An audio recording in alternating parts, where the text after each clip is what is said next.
Good morning guys. Good morning. Exercise tayo guys. Sa natutunan natin guys na boxing guys. Unang-una guys,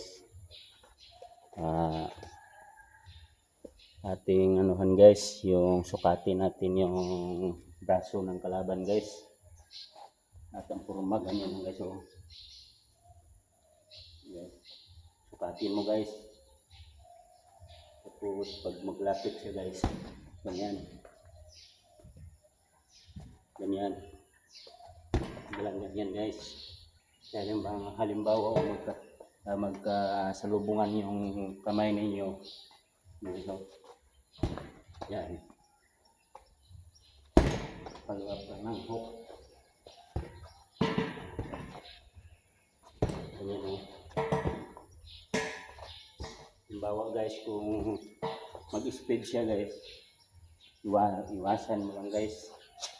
Iwasan mo lang. Magkakataon.